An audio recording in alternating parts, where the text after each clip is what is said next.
지난 주일 우리는 제자들을 부르신 예수님, 그리고 이상할 정도로 즉시 응답한 제자들에 대해서 우리가 나누었습니다. 그렇게 예수님과 한 팀이 된 제자들과 그리고 이끄시는 예수님은요, 그 일대를 다 다니시면서 하나님 나라가 가까이 왔다, 회개하라, 천국이 가까이 왔다라고 이렇게 가르치시고 선포하며 또한 고쳐주셨습니다. 그러다 보니 갈릴리 지방뿐 아니라 갈릴리 지방을 훨씬 넘어서 수리아 지방에서조차도 아픈 사람, 중풍병자, 귀신 들린 자, 간질 걸린 자 다 주님께 와서 치유를 받은 거예요. 그러다 보니 예수님께서는 갈릴리 위쪽 지방에 계셨지만 예루살렘과 유대 땅과 요단강 동편에 이르는 이방 땅에 이르기까지 수많은 무리들이 예수님을 쫓아다녔다라고 성경은 기록하고 있습니다. 오늘 이 말씀이 있기 전에 바로 그 말씀이 나와요. 수많은 자들이, 수많은 무리들이 예수님을 쫓았더라. 우리는 예수님을 생각하면 보통 제자들과 함께 이렇게 좀 몇 명이서 이렇게 조용히 거니시면서 다니시는 모습, 또는 겟세마네 동산에서 기도하시는 모습, 이러한 모습을 상상을 할 수 있는데요. 그런데 한 가지 생각해야 될 예수님의 모습 중에 하나가 수많은 무리들이 그를 쫓아다니는 모습도 예수님의 그 1세기의 모습이셨어요. 마치 오늘날에 정말 유명한 아이돌 그룹이나 슈퍼스타가 그렇게 인파를 몰고 다니는 것처럼 오히려 그 시대에 그런 일이 일어나지 않았기 때문에 더욱더 희귀한 일이 일어난 것입니다. 수많은 무리들이 예수님을 쫓아다니고 계속 예수님을 만나려고 하실 때 마가복음에 보면 예수님께서는 그들을 만나시지만 새벽에는 또 기도하시고, 그리고 또 동네마다 마을로 전도하러 가시는 예수님의 모습을 보게 됩니다. 그러다가 오늘 마태복음 5장 1절에서 12절까지 긴 본문을 우리가 교독하여 읽었는데요, 이번 한 주 동안 우리 주보 뒤에 나와 있습니다. 이번에 좀 짧은 본문, 이 안에서 한 본문을 하려고 하다가 너무 귀한 말씀이라 다 넣고 한번 읽어보자 라고 이렇게 정했는데요, 그 중에 1절을 보시면 예수께서 무리를 보시고 산에 올라가 앉으셨다라는 말씀이 나와요. 무리들을 보시고, 수많은 무리를 보시고 산에 올라가 앉으셨다라는 이 말씀은 이제 사역을 하시다가 잠시 예수님께서 따로 떼어져서 조금 분리를 하셔서 산으로 가셨다는 것을 의미합니다. 산에 올라가 앉으셨다 하는 그 말씀은요, 주로 선생님이 무엇을 가르칠 때에 유대인 랍비들은 항상 자리에 앉아요. 산에 올라가 무리들은 아래에 있고요, 예수님이 산에 올라가 앉으셨어요. 그때 제자들이 예수님께 나온지라라고 말씀하고 있습니다. 이렇게 예수님께서 이제 팔복을 시작으로 산 위에서 정말 주시는 말씀, 산상수훈 또는 산상보훈, 정말 보배로운 말씀이라는 차원의 산상보훈이라고도 하는데요, 이 말씀을 쭉 하시는 거예요. 그런데 이 팔복의 말씀 아마 자주 보신 분도 계시고 뭐 처음 보는데 하는 분도 계실 줄 압니다. 그런데 어쨌건 이 말씀은 성경에서 굉장히 유명한 말씀입니다. 왜냐하면 이 말씀이 마치 구약에서 모세가 시내산에서 하나님의 말씀을 받아서 이스라엘 백성에게 계명을 얘기하는 그 장면을 연상케 한다는 것이에요. 십계명이 바로 여기에 나오는 팔복이 아니냐, 뒤에 나오는 모든 계명들이 수많은 율법의 말씀을 대체하는 것 아니냐, 그렇게 볼 수 있겠다라고 생각하면서 이 본문이 굉장히 유명하기도 합니다. 어떤 의미에서 좀 그런 의미가 어느 정도 있을 수 있습니다. 왜냐하면 이 본문에서 예수님께서 제자들이 나왔을 때에 입을 열어 가르쳐 이르시되라고 이렇게 되어 있는데, 2절에 보시면 이 입을 연다라는 게 굉장히 의미 있는 말씀입니다. 그냥 가르쳐 이르시되 하면 되죠. 그냥 가르치셨다. 이르시되도 말이거든요. 이르시되가 말이고 입을 열어도 말하려고 입을 여시는 건데 굳이 두 번을 얘기했어요. 그런데 시내산에서 하나님께서 모세에게 얘기하실 때에 이렇게 얘기합니다. 말씀을 말씀하신다라고 나옵니다. 굉장히 조금 어색할 정도의 말씀을 두 번을 얘기하세요. 말씀을 또 말씀하신다라고 나옵니다. 그래서 이 부분이 그때를 생각하며 성령 하나님께서 쓰신 것 아닌가라고 하면서 이게 조금 그때가 맞겠다라고 생각하기도 하고, 또 뒤에 나오는 이 산상설교의 많은 부분들이 그리스도인 또 기독교인이 가져야 할 윤리적 기준의 높은 부분을 제시하는 완성된 계명이다라고 생각하면서 또 유명하기도 합니다. 어찌되었건 이렇게 잘 알려지고 유명한 이 본문은요, 사랑을 많이 받는데 그 이유는 복에 대해서 이야기하기 때문이기도 합니다. 복에 대해서 얘기해요. 복. 사실 복을 안 좋아하시는 분 계십니까? 그리스도인이라면 복을 좋아해야 합니다. 하나님께서 주시는 복을 좋아해야 돼요. 물론 세상 사람들도 복을 좋아합니다. 주님은 몰라도 복 다 좋아하죠. 행복한 거 싫어하는 사람이 있습니까? 우리 민족은 복에 더욱 민감합니다. 그래서 정말 좋은 거, 나한테 정말 이쁘고 아름답고 괜찮고 수지 맞고 이런 것은요, 뭐 괜찮다, 근사하다, 아름답다로 표현이 안 돼요. 이건 뭐라 얘기해요? 야, 정말 복덩이라 그래. 복덩이. 복덩이 하면 뭔가 통해요. 복덩이. 복이 복이 통째로 굴러 들어왔다. 복이 나갔다. 인생 반전을 위해서 로터리라 그러죠. 다 뽑기 하는 거, 그거를 뭐라 그래요? 복권입니다. 복권. 그래서 복권이에요. 새해에는 복주머니를 차고 복조리를 걸어 두죠. 다른 나라에 가면은 좀 이상하게 보일 수 있는 그 먹는 모습, 우리나라에서 먹어도 이렇게 좀 이렇게 예쁘게 깨작깨작 먹으면 참 왜 이렇게 먹나, 이렇게 어른들 많이 말씀하시죠. 그냥 입을 쩍쩍 벌려서 그냥 팍 퍼먹으면 뭐라 그래요? 복스럽다 그래요. 야, 그 참 복스럽게 먹네. 살은 찌지만 복스럽게 먹네. 물론 우리 믿는 자가 이런 세상이 얘기하는 복에 대해서 민감할 일은 아닙니다. 그 세상이 얘기하는 복이고요. 그러다 보니까 우리 믿는 자도 너무 복을 얘기하면 기복주의 아니야. 믿는 자가 너무 복 얘기하고 세속주의로 그렇게 막 가면 안 되지. 맞는 말씀인데요. 그렇지만 성경은, 하나님은 정말 바른 복에 대해서 말씀을 하세요. 창세기 12장 1절 2절을 볼까요? 여호와께서 아브라함에게 이르시되 너는 너희 고향과 친척과 아버지의 집을 떠나 내가 내게 보여줄 땅으로 가라. 내가 너로 큰 민족을 이루고 내게 복을 주어 내 이름을 창대하게 하리니 너는 복이 될지라. 아멘. 지금 하나님께서는 아브라함에게 너희 고향 친척 아비 집을 떠나 내가 너에게 장차 보여줄 땅으로 가라. 아직 안 보여주셨어요. 장차 보여줄 땅으로 가라고 먼저 떠나라고 하십니다. 그렇죠. 상당히 위험한 일이죠. 목적지 없이 일단 출발부터 하는 것입니다. 그러고 나서 축복하시기를 내가 너로 큰 민족을 이루고 너에게 복을 주어 그리고 내 이름을 창대하게 하리니 너는 복이 될지라. 이전 성경에서는 복의 근원이 될지라라고 했는데요, 원어적으로는 그냥 복이에요. 복이 될지라. 아브라함이 그냥 복이 되는 거예요. 우리 오늘날 역시 우리도 아브라함의 자손이라고 얘기하지 않습니까? 우리 아브라함의 자손이에요. 믿음의 자손입니다. 정말 복 받았죠? 아브라함이 복을 받았죠? 도대체 자손이 얼마입니까? 그는 이렇게 처음부터 우리 믿음의 시조는 복 그 자체로 시작을 했어요. 그러다가 이제 이스라엘 백성이 출애굽을 하고 요단강 건너 가나안 땅으로 들어가기 직전에 모세가 들어가지를 못하잖아요. 거기서 모세가 이제 이스라엘 백성을 축복합니다. 들어가지는 못하고 마지막으로 쭉 설교를 쭉 하다가 축복을 하는 게 신명기에 나오는데, 신명기 33장 29절입니다. 이스라엘이여 너는 행복한 사람이로다. 여호와의 구원을 너같이 얻은 백성이 누구냐? 그는 너를 돕는 방패시오 내 영광의 칼이시로다. 내 대적이 내게 복종하리니 내가 그들의 높은 곳을 밟으리로다. 너는 어떤 사람이다? 행복한 사람이로다.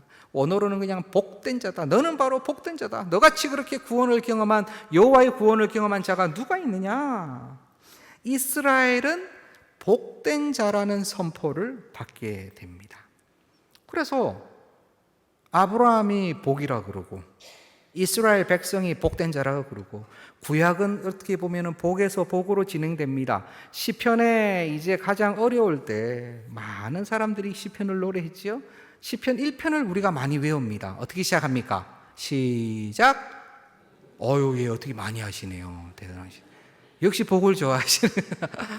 복 있는 사람은 악인들의 꾀를 따르지 아니하고 죄인들의 길에 서지 아니하며 오만한 자들의 자리에 앉지 아니하고 쭉 해서 이걸 또 영어로 다 정말 또 잘 외우시는 분들이 계시더라고요. 복이 있는 사람은 그렇습니다. 모두 복을 다루고 있어요. 이 구약에서의 복을 다루는 히브리어 단어가 두 가지인데요. 외우실 필요는 없습니다. 베리크와 아셀, 우리 지파 이름이기도 하죠. 아셀이라고 하는데요. 주로 베리크는 모든 일반 영적인 복도, 하나님의 복도 의미하지만 세상의 복도 베리크라고 표현하기도 합니다. 그런데 이 아셀이라고 할 때는 항상 조금 영적인 여호와 하나님께서 주시는 복을 아셀이라고 표현합니다. 그래서 아까 제가 읽었던 창세기, 신명기 모두 아셀로 되어 있습니다. 시편도 아셀이라고 되어 있어요. 복 있는 사람은 할 때. 그런데 이 아셀이라는 것을 헬라어로 가져올 때 뭐라고 가져오냐면 헬라어의 복은요, 이건 알아두셔도 돼요. 마카리오스라 그럽니다. 마카리오스. 마카오가 아니고 마카리오스. 이 이름이 좋다 보니까 여러 가지 단체들도, 해외 단체들도 이 이름을 많이 쓰고 어떤 곳은 자기 이름에다가도 마카리오스를 많이 써요. 이름이 좋잖아요. 맞죠? 이름이 복이니까 얼마나 복됩니까? 그런데 오늘 이 마카리오스라는 복이요, 이 본문에 8개가 나옵니다. 얼마나 복이 많아요? 복이 넘치는 훈훈한 본문이라고 생각할 수 있잖아요. 그런데 우리가 오늘 한 가지 기억해야 될 것은요, 어떤 본문이라도 또는 어떤 스토리라도 어떤 얘기라도 누구한테 어디서 어떻게 어떤 분위기 가운데 하느냐에 따라 전달되는 메시지가 다르다는 거예요. 그렇죠? 완전히 달라집니다. 마치 윤동주 시인의 별 해는 밤이라는 시가 있죠. 참 좋아하는 시입니다. 계절이 지나가는 하늘에는 가을로 가득 차 있습니다 라고 시작하는 이 시는요, 그 수많은 가을 하늘의 별을 세는 것이 하나도 어렵지 않습니다 라고 이렇게 얘기를 합니다. 별 세는 게 어려워, 왜 굳이 어렵지 않다고 얘기하지? 이런 생각이 들지만 아름다운 시를 따라 쭉 내려가게 되죠. 그러면 별 하나의 추억과 별 하나의 사랑과 별 하나의 시와 별 하나의 어머니 하면서 어머니 얘기를 훑어갑니다. 그리고 이제 마지막 자기 얘기를 하죠. 만약 이 시가 언제 지어졌는지, 누가 지었는지를 모르고 본다면 우리는 그냥 아름다운 서정시로 그냥 무엇인가 이렇게 밤하늘의 별을 헤며 그리고 고향을 생각하는 그러한 마음으로 받을 수 있어요. 그런데 이 시는 바로 윤동주 시인의 시이고 1941년도에 만들어진 시입니다. 그러면 그 시의 배경을 알잖아요. 상황을 알죠. 일제 치하에서 가장 어려웠던 1940년대 초가 바로 그 배경인 거예요.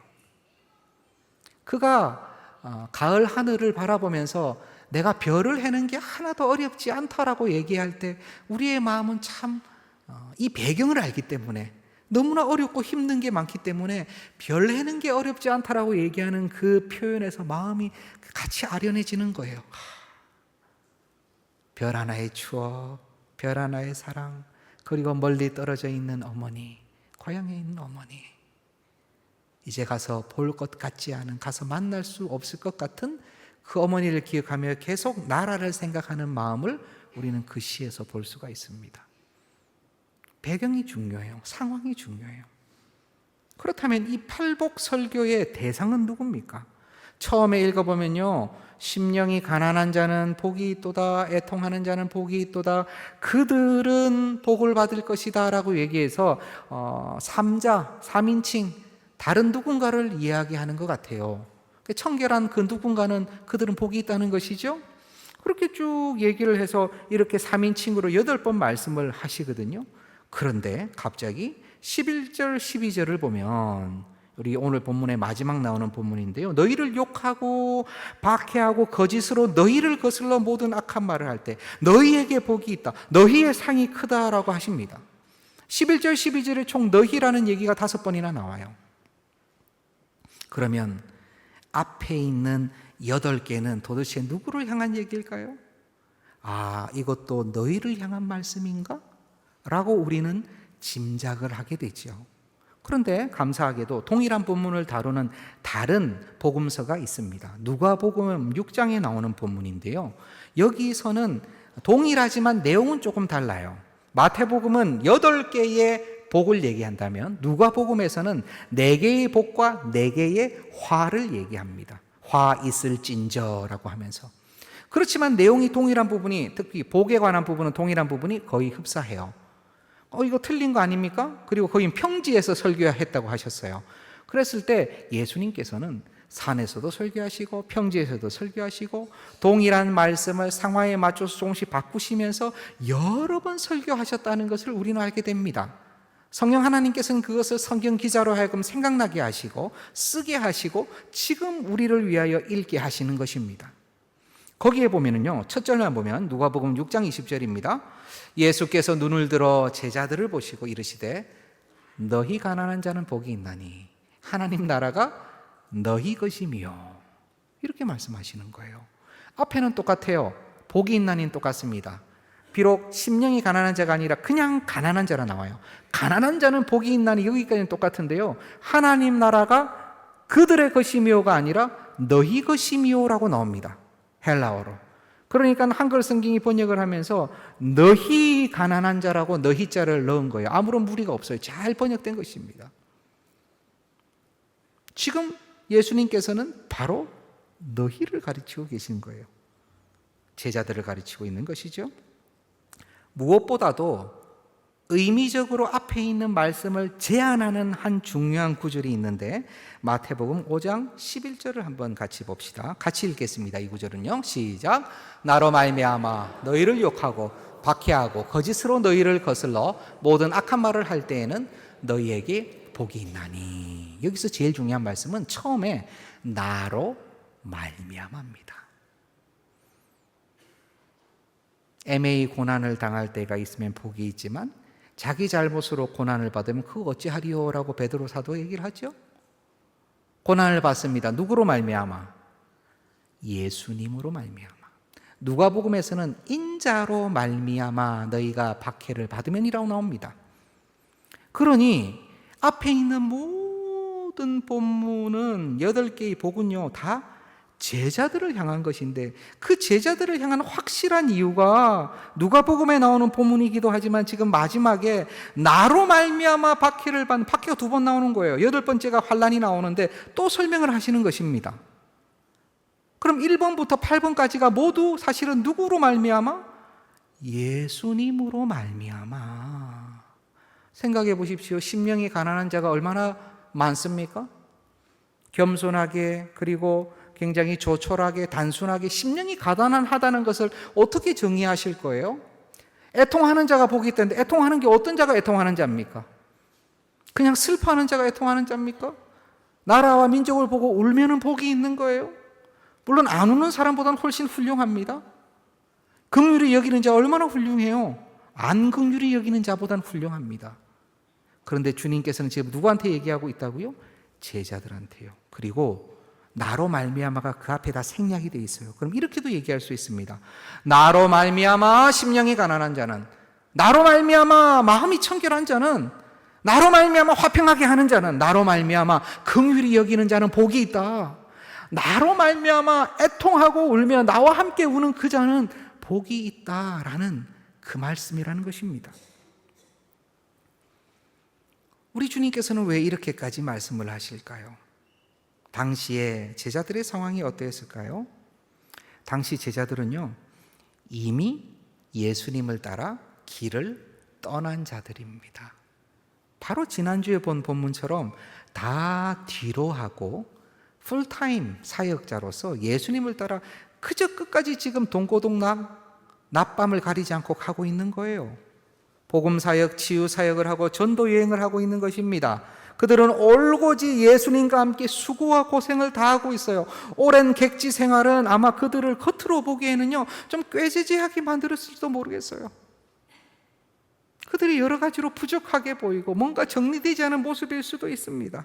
하지만 그들은요, 지금 주님과 동행하면서 그 두 눈이 빛나고 있었을 것입니다. 주님의 사역을 보고 있고, 주님을 직접 보고 있고, 주님으로부터 직접 배우고 있고, 자기도 모르게 주님을 닮아가고 있었던 것이죠. 주님의 마음을 느끼게 되고 주께서 행하시고자 하는 바를 이해하게 되는 것입니다.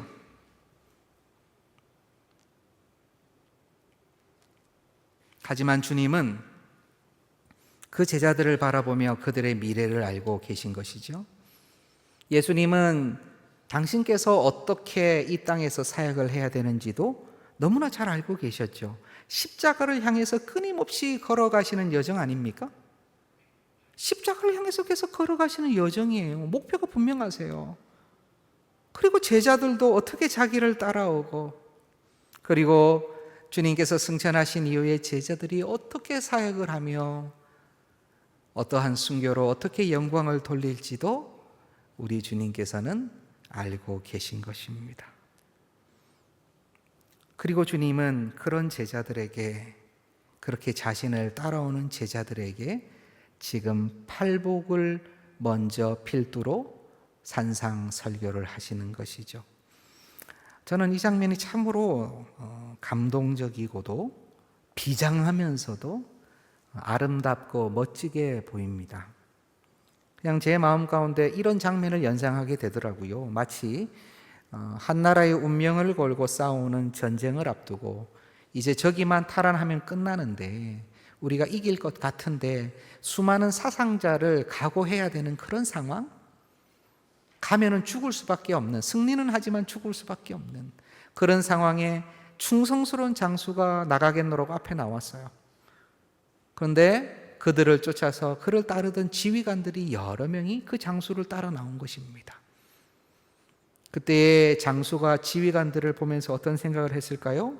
이제 가면은 죽을 텐데, 이제 가면 이 나라는 구함을 받겠지만 우리는 세상을 떠날 텐데, 지휘관들을 향해서 참 자랑스러운 마음, 감사의 마음, 하지만 안타까운 연민의 마음, 하지만 또 사기를 충전해주고 싶은 그러한 생각으로 그 장수가 가득 차 있지 않을까요?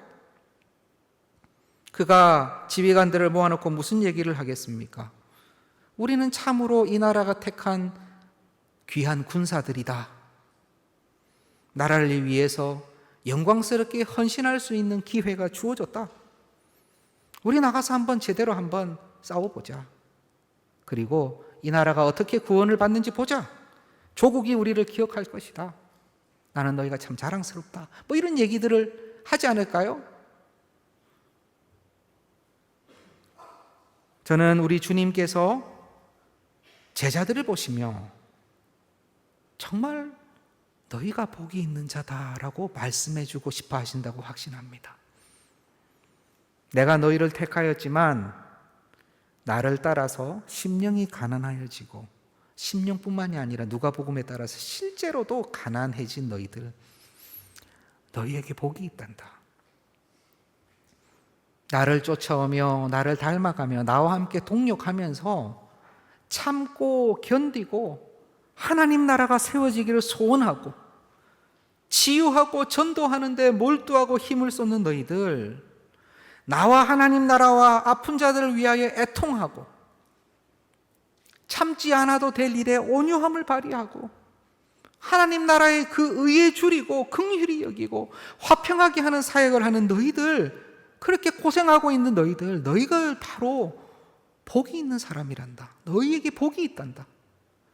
우리 주님은 제자들이 나온 그 상황에서 아마 이 말씀을 하시고 싶어 했던 것 같습니다. 원어로 복이 있도다라는 표현은요, 굉장히 강조하는 표현으로 나옵니다. 지금 우리 성경에서는 그 부분이 많이 강조하기는 어려워요. 그런데 실제 헬라에서는요, 복이 있도다가 제일 앞쪽에 나옵니다. 복이 있도다, 이런 사람들, 이런 복을 받게 될 것이다. 복이 있도다 이런 사람들, 복이 있도다 애통하는 사람들. 그래서 계속 마카리오이 복이 있도다 땡땡땡땡, 마카리오이 마카리오이 마카리오이, 계속 복이 있도다를요 크게 선포하세요. 그래서 제가 제목에 복이 있나니 하고 나서 느낌표를 하나 넣어놨습니다.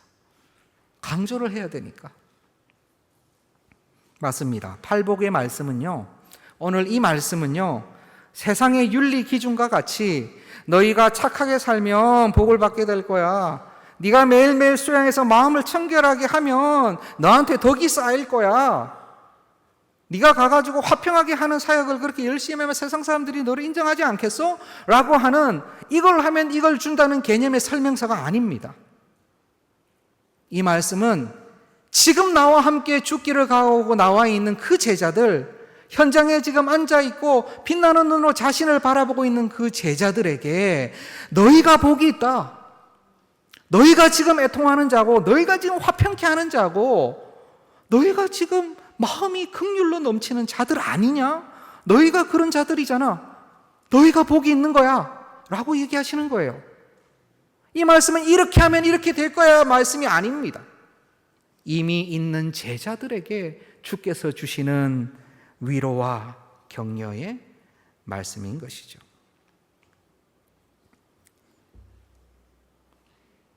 주님으로 말미암아 가난해지고 애통해하며 온유함과 화평함을 드러내기를 원하는 오늘 이 자리에 있는 우리에게 우리 주님께서 너희가 복이 있다, 너희가 복이 있다라고 말씀해 주시는 것입니다. 저는 이번 필리핀 단기 선교를 통해서 참 어린 영혼들을 많이 만날 수 있는 은혜를 누렸습니다.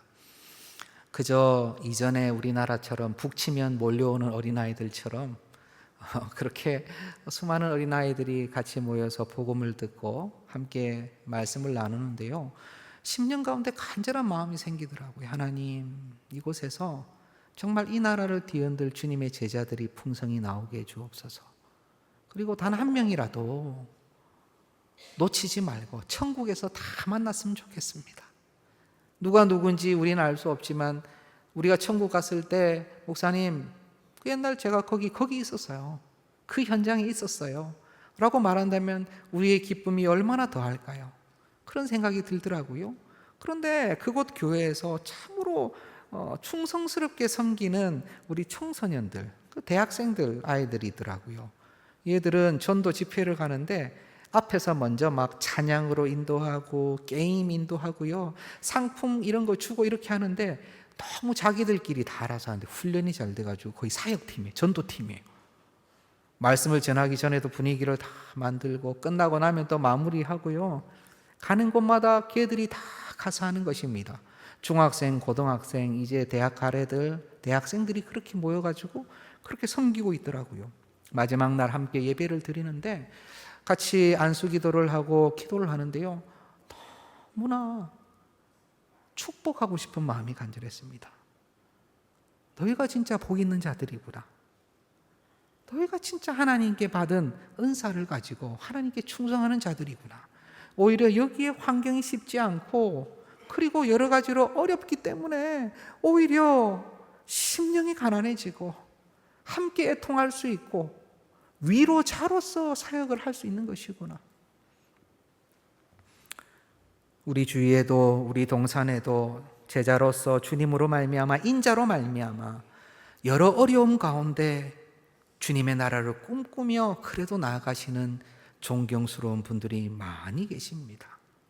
굳이 그렇게 하지 않아도 되지만 매일 하나님 나라를 꿈꾸고 더 헌신하고 더 사랑하고 더 섬기는 수많은 동산의 자녀들이 있어요. 저는 그분들 꼭 기억해 주시기를 바랍니다. 여러분들께서 바로 복이 있는 사람들입니다. 하늘에 복이 있음을 기억하시기를 바라요. 주님께서 약속하신 복들은요, 다 어떻게 보면은 지금 이후에 하나님 나라에서 받을 복입니다. 하나님의 자녀가 되는 권세, 지금도 누리지만 마지막 때 누리는 것이죠. 위로를 받는 것 지금도 받지만 마지막에 풍성히 받을 거예요. 긍휼히 여김을 받는 것, 지금도 주님께 긍휼히 여김을 받지만 우리의 억울함과 우리의 안타까움은요, 주님을 만났을 때 다 해결이 될 것입니다. 하늘의 복이 있음을 기억하시기를 바랍니다. 비록 우리의 행색이 남루할지라도 우리의 눈빛과 우리의 심령의 빛이 마치 보석과 같이 주님 앞에 불타지 않는 공력으로 남아있을 거예요. 감사하며 기뻐하시며 지금의 환경에서라도 소리쳐서 내가 복된 사람이라고 외치시기를 바랍니다. 무엇보다 산상수훈의 이 말씀은요, 팔복의 이 말씀은 우리의 지금 상황을 위로해 주시고 격려해 주시는 메시지임과 동시에 너희가 이렇게 달려가야 돼 라는 메시지도 함께 포함하고 있어요. 주님께서 너희가 심령이 가난한 자 아니냐, 너희가 바로 애통하는 자가 아니냐, 그러면 아멘으로 받지만 우리 마음 가운데 어떤 생각이 나야 돼요? 하나님, 주님께서 애통해 하시는 그 모습을 보았고 우리도 그곳에 참여하였지만 내가 어찌 주님의 애통함을 조금이라도 따라갈 수 있겠습니까? 너무 부족하죠? 어떻게 보면 팔복의 완전체는 예수님이십니다.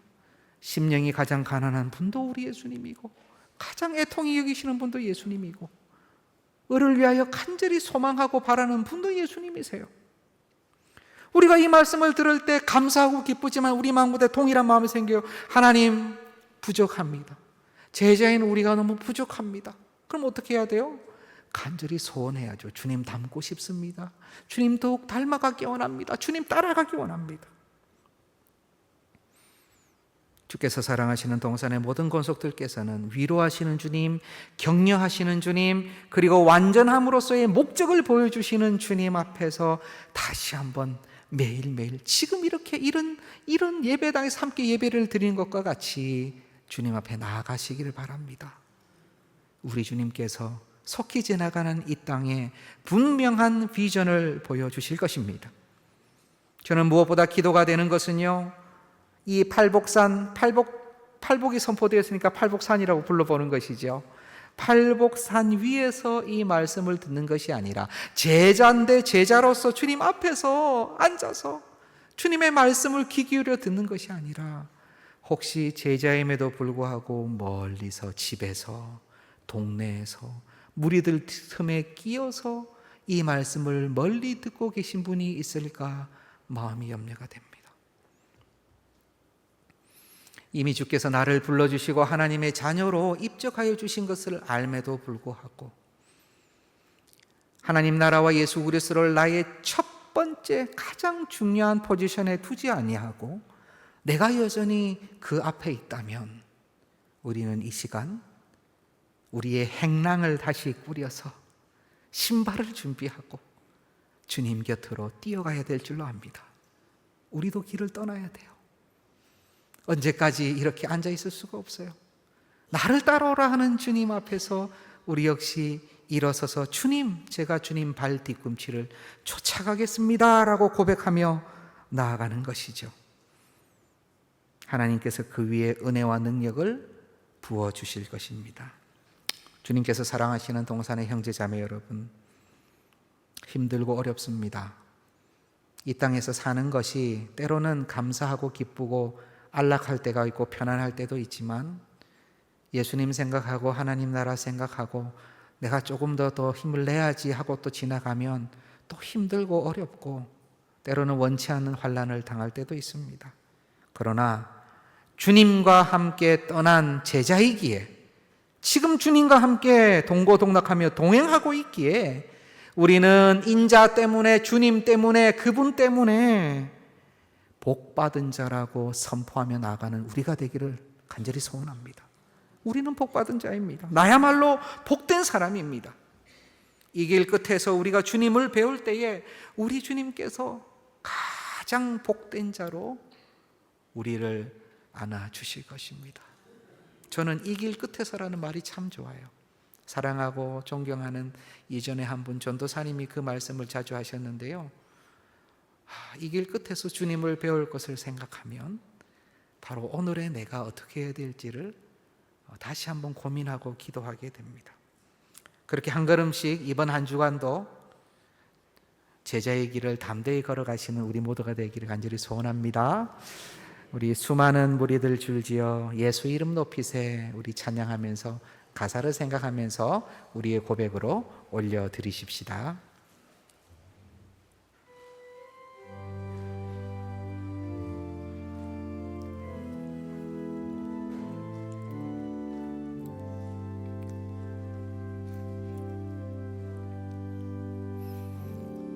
수많은 무리들 줄지어 그분을 보기 위해 따르네. 평범한 목수이신 그분 앞에 모든 무릎이 꿇어 경배하네. 모든 문제들 하나하나 죽음까지도 힘을 잃고 생명의 근원 되신 예수 이름 앞에 모든 권세들 굴복하네.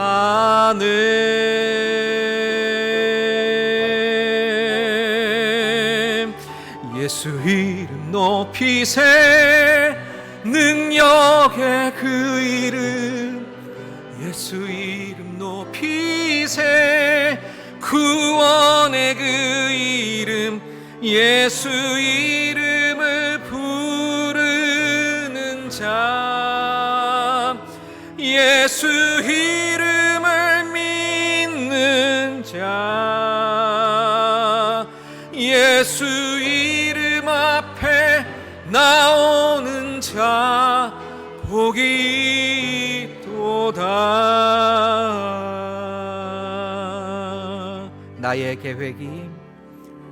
나의 계획이 실패하고 나의 소망이 끊어질 때 나의 소망이 끊어질 때 삶의 주관자 되신 그분 앞에 나의 무릎을 꿇어 경배하네. 나의 삶을 그분께 맡기되 비로소 나의 맘 평안해. 구원의 반석 되신 예수의 이름을 소리 높여 찬송하네.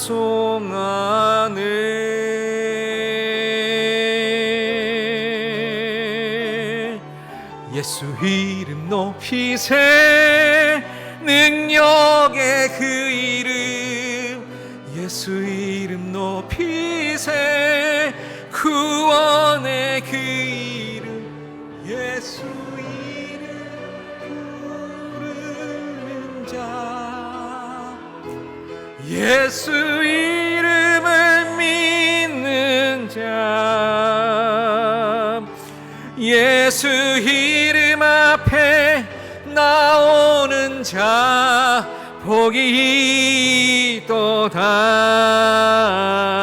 우리 다시 한번 예수 이름 높이세 예수 이름 높이세 능력의 그 이름 예수 이름 높이세 구원의 그 이름 예수 이름을 부르는 자 예수 이름을 믿는 자 예수 이름 앞에 나오는 자 복이 있도다.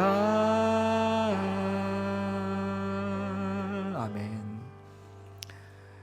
이 시간 제가 기도하겠습니다.